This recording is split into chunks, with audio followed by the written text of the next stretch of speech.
I turned away. Lord, I could never repay you, so I'll just sing. I just wanna say Thank you for your love. Thank you for the blood. thanks to you. For all of the times that you brought me through. I just wanna say thank you. Thank you for your grace. Thank you. Lord, for keeping me safe. Thanks to you.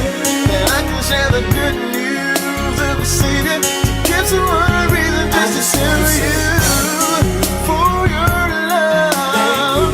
Lord, I thank you for the blood. Thanks to you.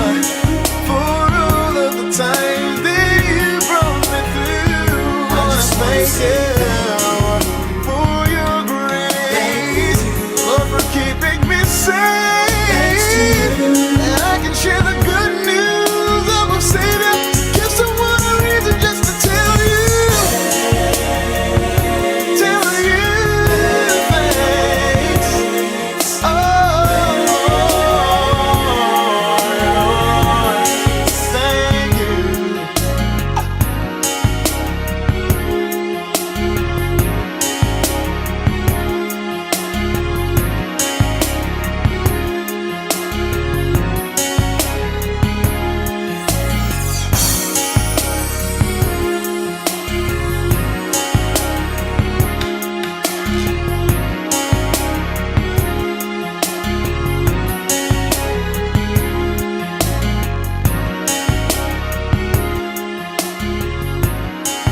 All right.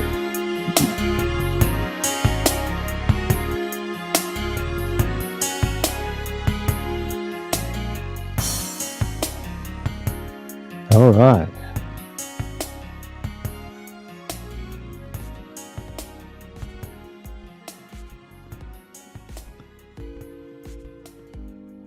All right. And thank you. This morning's theme song coming from the soundtrack from A Tribute to the General. The song was written and sung by Ephraim Daniels. And we played that this morning because if you are watching us live today, you would know that today is Mother's Day here in 2022. And we're just giving thanks and honor to all the mothers around the globe. We honor you this morning. Mothers are so important and play an important role in God's plan for the salvation of the world. So we thank you, mothers, and we honor you this morning. And I am so grateful to be here. My name is Oliver Blue, and I am your only host, your guide on the side for this morning's workbook lesson 116 out of A Course in Miracles. Thank you for joining in. And we are in our third review session. And we are going to be reviewing workbook lessons 101 and 102 today. And the theme in both of these workbook lessons is happiness. And so we're going to delve into the course's perception on happiness, its purpose, its nature, and why it's so important that we understand our own happiness. And even why I say this, I'm currently reading a book that's called "You Are the Happiness That You Seek." You are the happiness that you seek. And this book has just come out, and the author is Rupert Spira, and uncovering the awareness of being, which is happiness. So highly recommend this book. It highly supports what we're going to talk about today. And this theme of happiness is something that we all have a vested interest in. And when we went through workbook lesson 101, 102, and 103, which is all centered around this subject of happiness, um, I was a little surprised at how much time was spent in especially 101 on talking about the illusion of sin. And now I understand why Jesus in this course spent time on talking about the illusion of sin. Why? Because the illusion of sin is the block to the awareness of your happiness. Because you can't believe in sin, that sin is real, and that sin has a process that eventually requires punishment,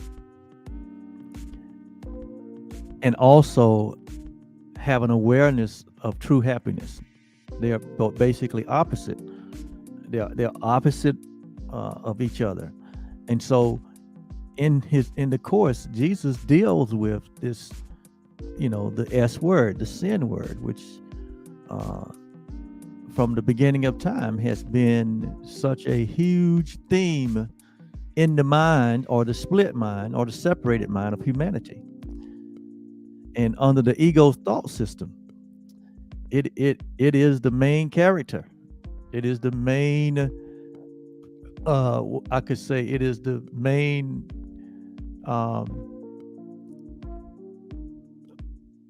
ammunition that the ego uses to keep us blinded to what true happiness is and where it is. And so the course spent a tremendous amount of time in Workbook Lesson 101 putting sin in its proper place. And basically it concluded that sin has no place, that sin is basically an illusion. It's a man-made idea that's just part of the ego thought system, and it is a part of the belief in separation. And I know when I say sin is not real, that flies into the face of all traditional religions, because these religions are based on the idea that a sin did occur.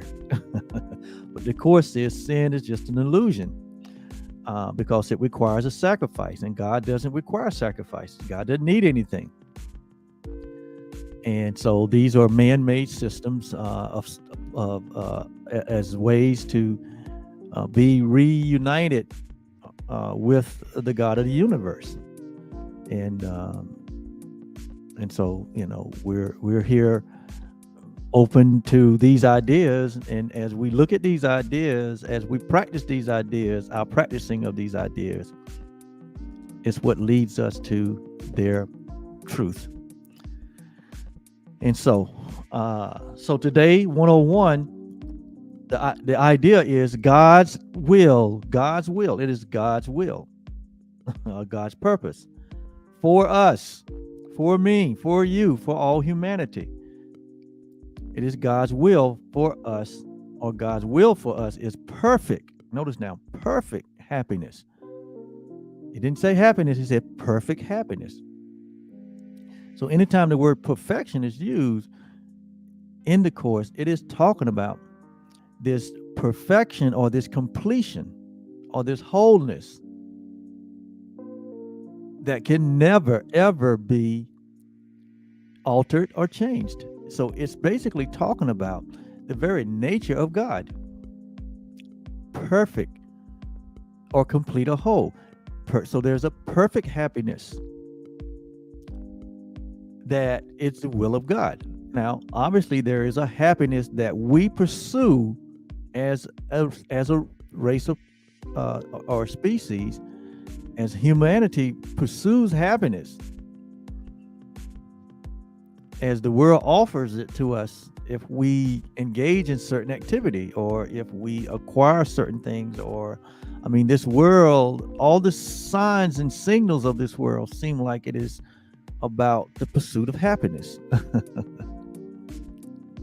And in this light, that happiness that is being offered by the world is not a perfect happiness. In other words, it is a happiness that comes as a result of something. That is the ego's thought system. That is its means by which it causes us to pursue certain things in order to try to acquire something. And the whole idea is that we're trying to acquire something, it means that we don't have it.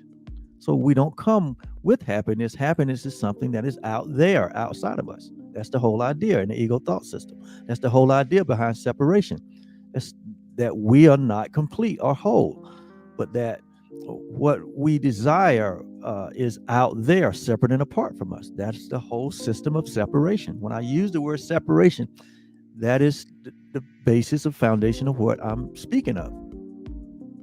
That we're not whole and complete and fulfilled and satisfied and content. Why? Because there's something that's missing, and there's something that's broken, and there's something that's been separated.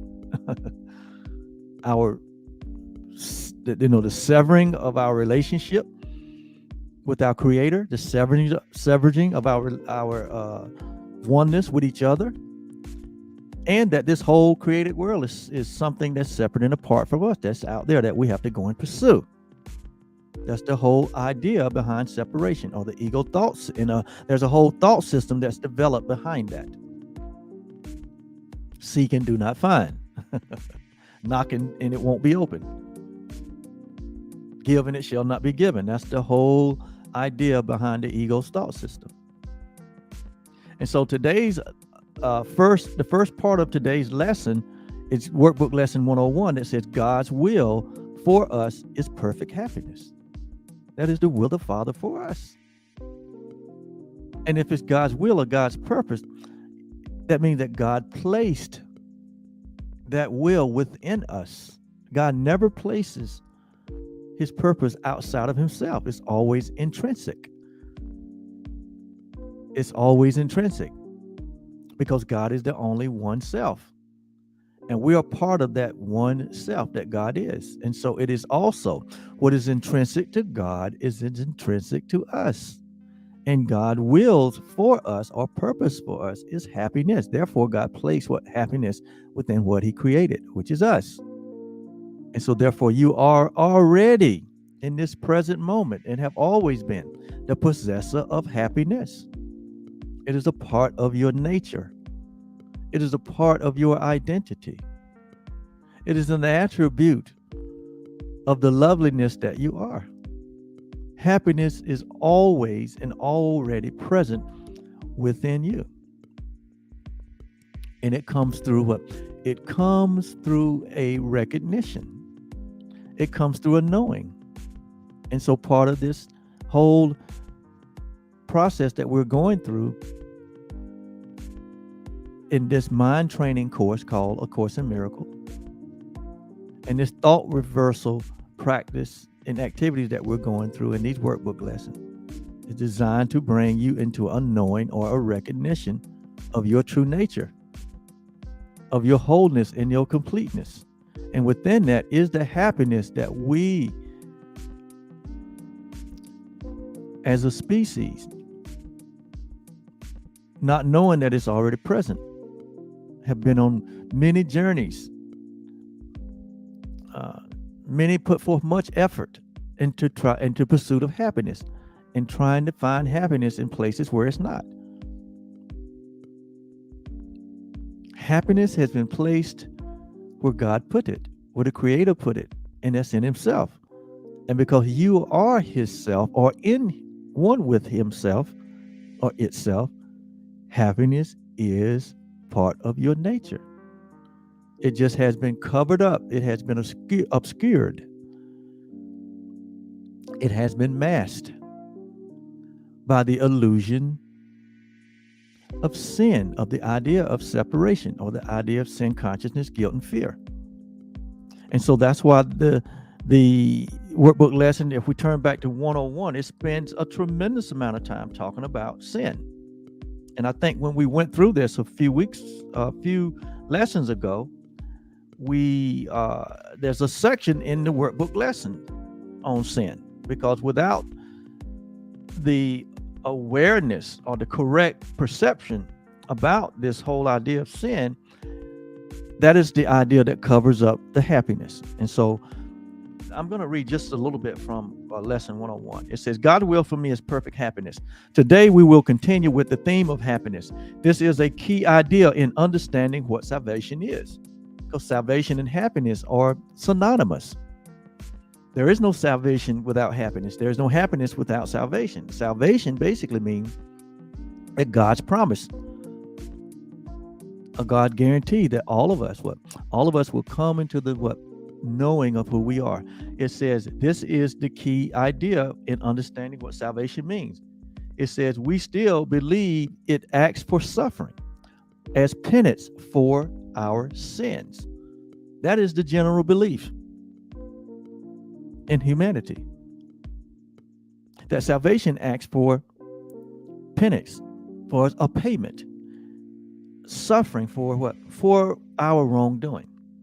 It says this is not so, yet you must think it is so while you believe that sin is real, and that God's Son or God's creation can sin.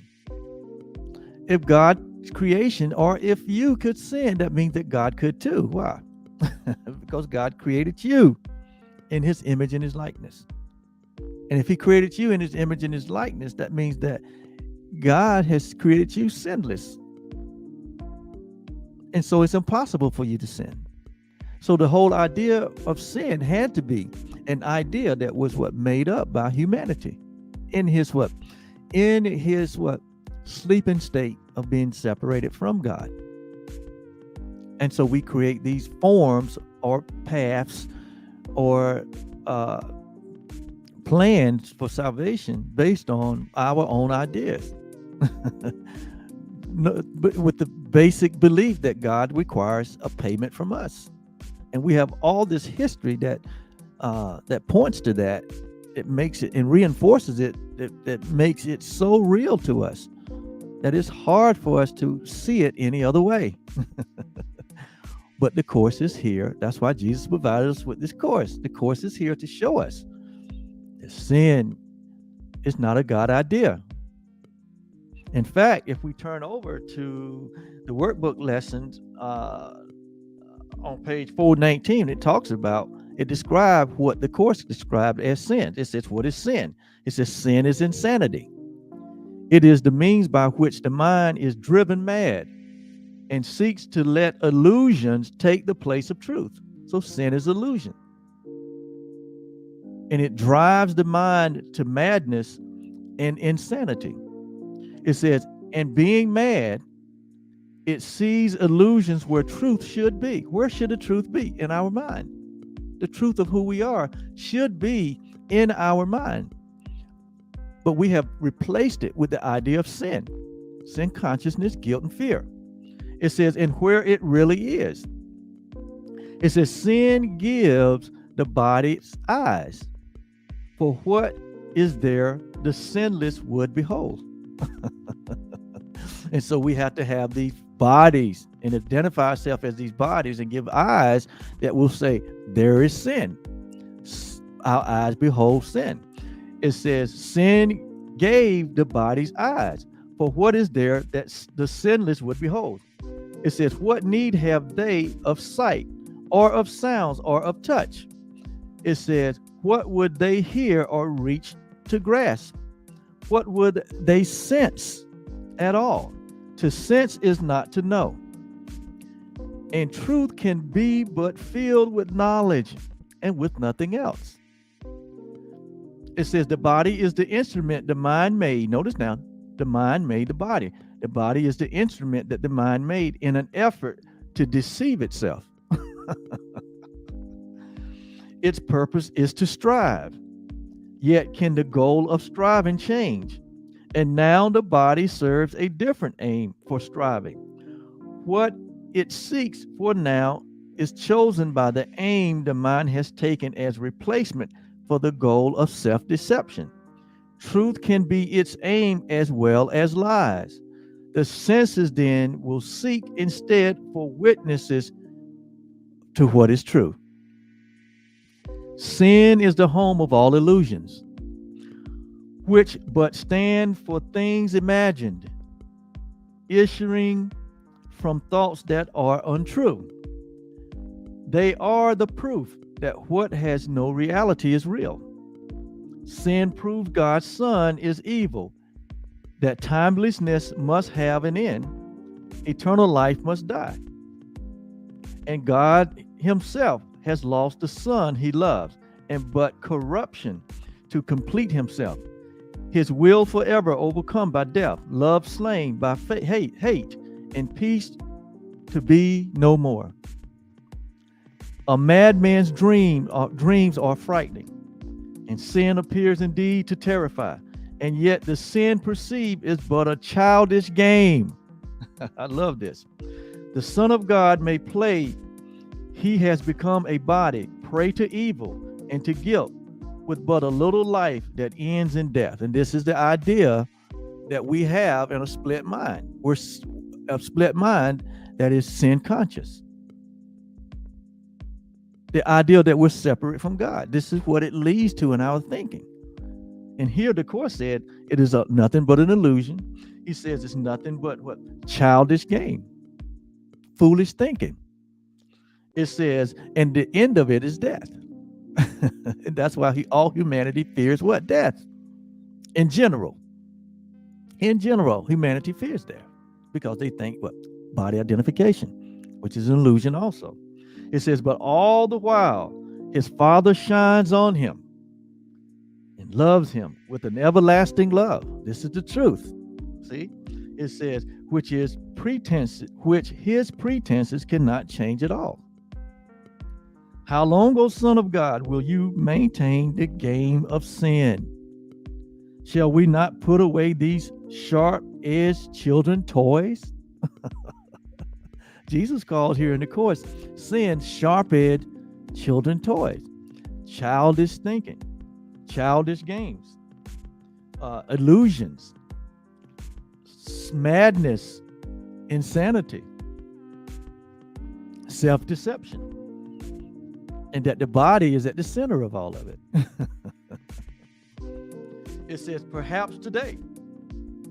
He says, how soon will you be ready to come home? And see, this is a guarantee by God. God guarantees that all humanity will come home to the reality of the truth. When will you put away the children's toys, the sharp-edged toys? When will we stop punishing ourselves? When will we stop suffering with this idea or this belief in sin? And so when there's a belief in sin, there's what we call sin consciousness. In other words, we've taken our focus, and our focus is on what? On sin, guilt, and fear. That's the way we see ourselves. That becomes our self-concept. So how in the world can you find happiness in a conscience that is sin, that is guilt written and sin written and fear written? It covers up the truth of our nature. And so it says, when will God's creation come to their senses? It says, perhaps today. There is no sin. I'm going to say it again. There is no sin. I'm going to say it one more time. There is no sin. You are sinless. You are innocent. You are the holy home of God. You remain as God created you. You can lay aside the childish thinking, the childish game of sin, guilt, and fear. You can lay it aside. You can put away what he called the sharp-edged children's toys. Why do they call it sharp-edged? Because sin penetrates. It penetrates the thinking mind. And it leaves the thinking mind in a state of terror. And it's not even real. There is no sin. It says creation is unchanged. You are unchanged. You are the holy home of God. You are the innocent creation of God. You are the perfect creation of God. That is who you really are. You are made in the image and likeness of God. You are created, not made, but created, meaning that God extended himself, called himself the I am. And that's who you are in your timeless and formless self. And so creation is unchanged. What you still hold, return to heaven back. It said, would you still hold, return to heaven back? Will you hold yourself back from a return or a remembrance of who you are? Would you hold yourself back? The only thing that's holding you from the happiness, the perfect happiness that you are, from the complete innocence that you are, the only thing that is keeping you from that experience is you. In me. That's the only thing. Nothing else can. It says, so how long, O Holy Son of God? How long? And I love that description of sin where it puts it in its proper perspective. It's just another man-made idea to keep us separated or in a state of separation, in a state of brokenness, in a state of incompleteness, in a state that we have a concept of ourselves that is not pure, that is not whole and not complete. And so no wonder in lesson 101, it spends a tremendous amount of time putting sin in its proper place. And it has no place. It has no place in God. It has no place in you. And so it says God's will is perfect happiness.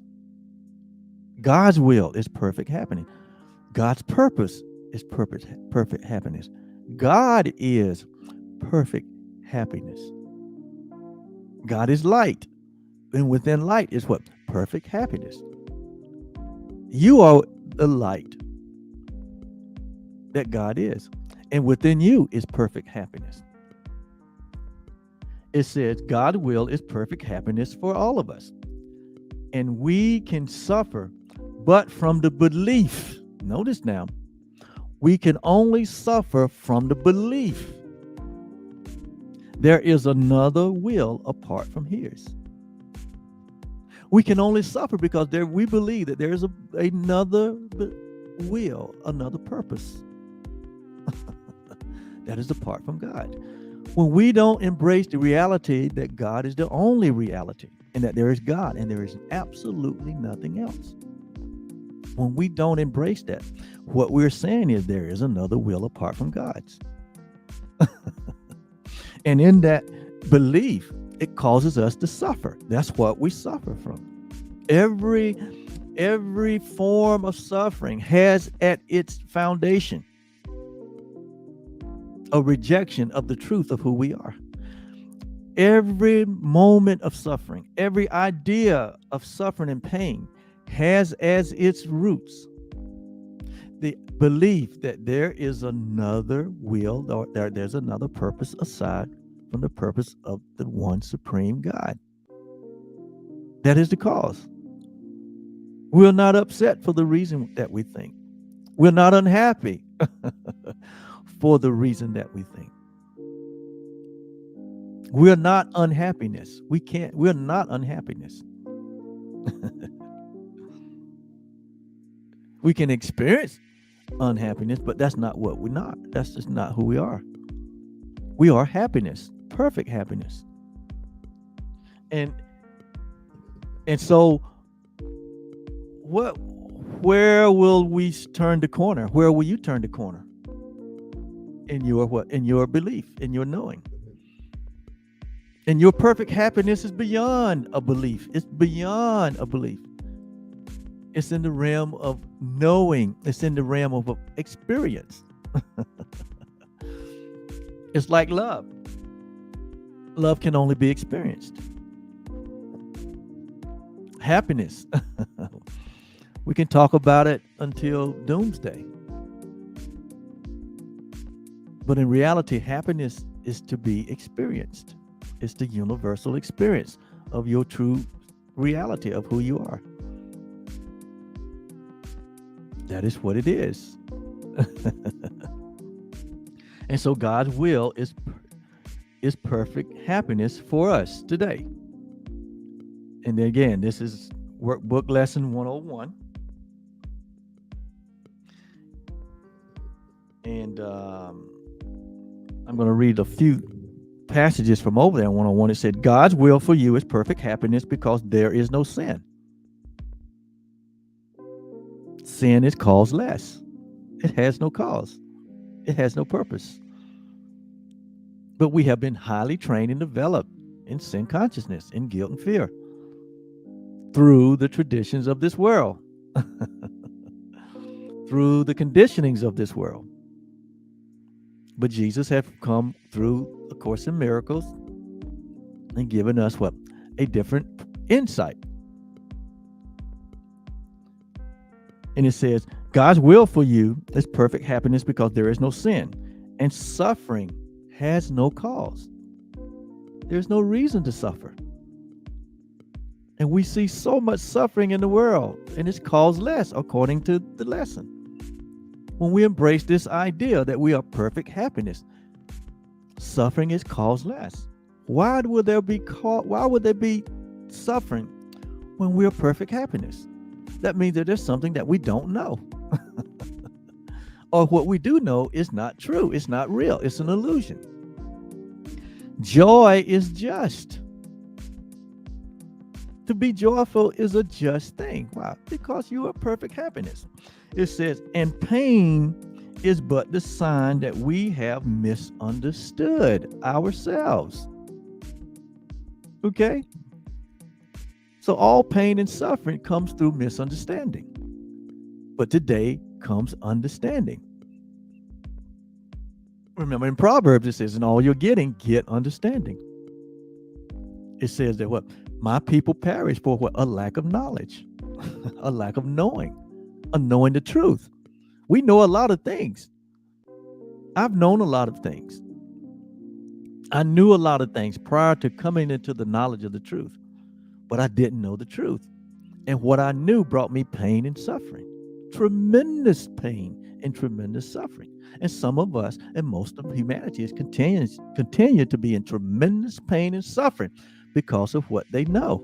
And what they know is not the truth. The truth will always set you free. That's what Jesus said. The truth that you know will set you free. So if what you know is not setting you free, if what you know is still bringing anguish and pain and suffering, you're going to have to examine what you know. You're going to have to investigate what you know. You're going to have to. That's what I did. And when you come to investigate and open yourself up to the truth that is true always, it comes in like a flood in many different ways. And you begin to experience the joy and the happiness and the peace that you so desire because you come to know that it's already a part of who you are. It's a part of your nature. You stop seeking it. You stop looking for it outside of you. You stop looking for it in relationships. You stop looking for it in things. And you realize that you are the very thing that you were looking for. You are the happiness that you seek, just like this book said. You are the happiness that you seek. You are it. There is nothing outside of you that can fulfill you or satisfy you or make you content. It is the acceptance of who you are as God's only creation. It is the absolute acceptance of who you are as God's only creation. Anything outside of that is pain and suffering and anguish. There's nothing wrong with all the other parts of creation.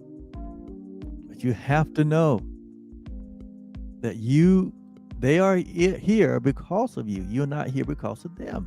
So you don't make idols out of them. You don't look for things in them that are not there, like your happiness, your identification, your joy, and your peace. They're not in things. Even in your relationships, they're not there. They're in you. They are you. Embrace that reality, and you embrace your happiness. And then in lesson 102, in lesson 102, we continued this theme of happiness. And the idea that was shared there was I share God's will for happiness for me. It's one thing for God's will and purpose is for happiness, but you got to share in that. I mean, when I say you have to share in that, you have to know that it is a part of your shared being. You share in that happiness. Whatever God is what you are. Whatever God possess, you possess. So there has to be an awareness of the nature of love or the nature of God, because whatever the nature of love is also your nature. And so it's the embracing of your divinity. You are a divine being. And you're not a separate divine being, but you are a shared part of the one divine being we call God or we call love. And so we all are what? A part and parcel of the one being. That makes us what? That makes us one and the same. That makes us so connected. That makes us so what? One. That to have an idea outside of this oneness, it would have to be in a state of dreaming or illusion or hallucination. Vain imaginings, fantasies, because it's not a part of the real or the reality of who we are as one with God.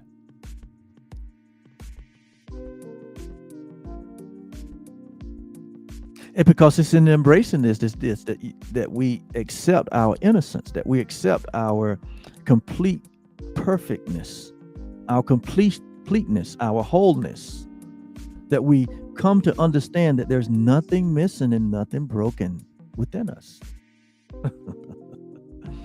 That we begin to accept ourselves, that we begin to what? Love ourselves. Like Jesus said, to love your neighbor as you love yourself. Well, there has to be a loving of the self. And the self that we made, we do not love that self. In fact, we recoil from that self. We hide from that self. We hide that self from other people. We don't want people to know that self we made, because we know that it is what? It is the home of what? Evil, darkness, and sin.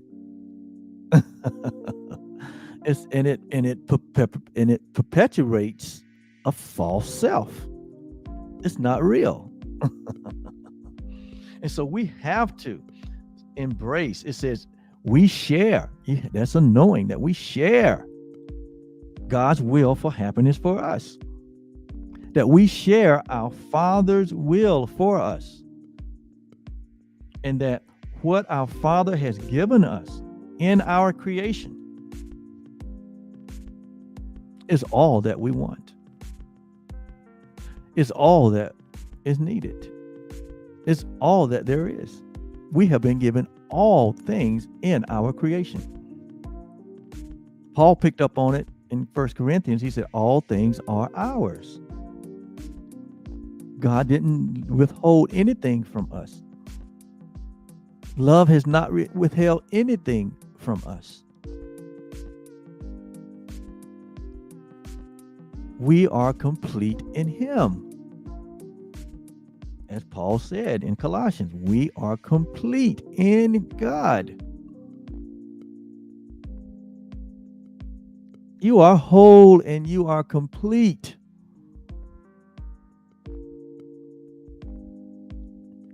There's nothing missing. There's nothing missing in your life. There's nothing broken in your life. And when I say in your life, I'm not talking about this life of birth and death. That whole life is full of what? That image of a life is full of pain and suffering and lack. But that's not your life. Paul picked up on it again when he said, what? Your life is hid in God in Christ. God has become your very life. And so what we perceived as our life, we realized that wasn't our life. That's what we made. But now with a purpose, we take that.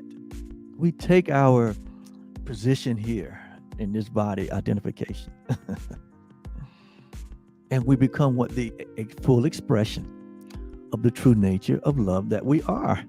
We become what the joy and the happiness and the peace that we are. We become the light of the world, where we demonstrate this shared happiness that we are, this shared purpose that we have. And we become this bright light in the world. We become the lovers of ourselves, the lovers of humanity. Yes, we have found our purpose. It says it is all that we want, because God has given us all. We realize that God has given us everything. And so we become this expression of this bright light, knowing that what God is the provider, sustainer of our life. And so there's nothing missing and there's nothing broken. It says what God has given unto us in our creation is all that there is. All that there is. This is a totally different mindset than what we've been conditioned, what we've been trained, what history has handed down to us, what mankind has continued to perpetuate generation after generation.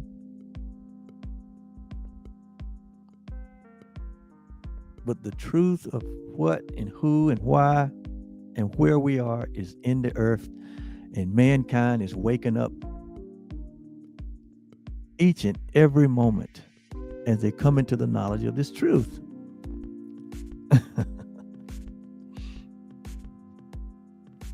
Wow. Workbook lesson 102. If I can remember. It says, you do not want to suffer. It says, you may think it buys you something and may still believe a little that it buys you what you want. Yet this belief is surely shaken now, at least enough to let you know that it needs to be questioned and to suspect it really makes no sense.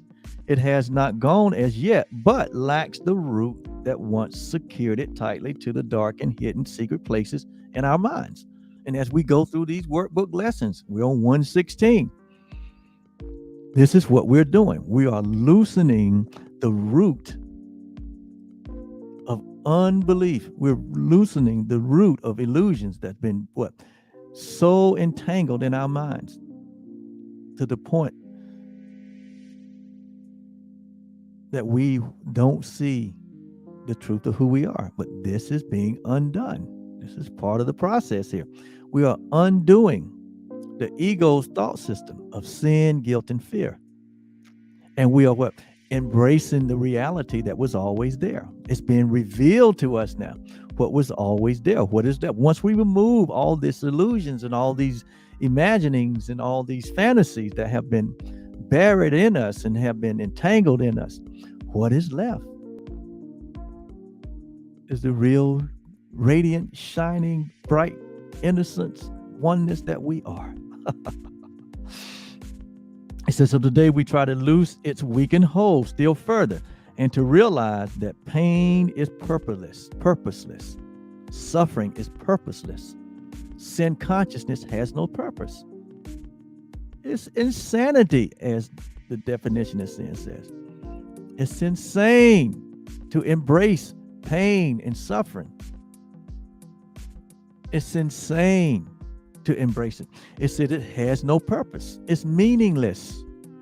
It says without a cause and with no power to accomplish anything. Pain and suffering accomplishes nothing.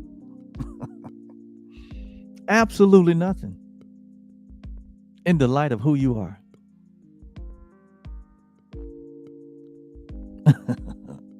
It says it cannot purchase anything at all. It offers nothing and does not exist. And everything you think it offers you is lacking in existence, like itself. You have been slaves to nothing. Be ye free today and join the happy will of God. It says what? God placed happiness within us. Here is our home, and here is our safety. Here is our peace, and here there is no fear. Here is salvation.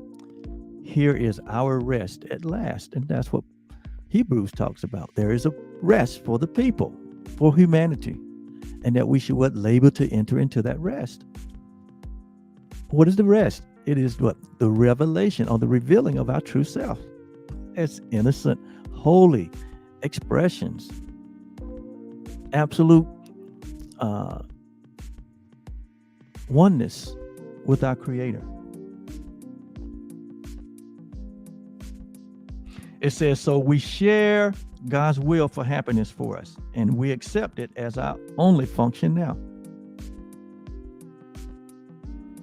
Because it's only in that happiness that is already yours that we experience satisfaction, contentment, and fulfillment. Wow, I love workbook lesson 116. I love workbook lesson 101, 102, 103, because it really helped to correct the error that we had as it pertains to happiness.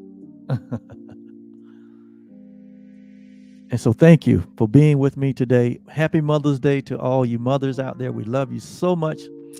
You are the holy home of God. You remain as God created you, and you've done your job. And so with that, we're going to sign off and say we see you on tomorrow, and we'll be on workbook lesson 117. Bye-bye.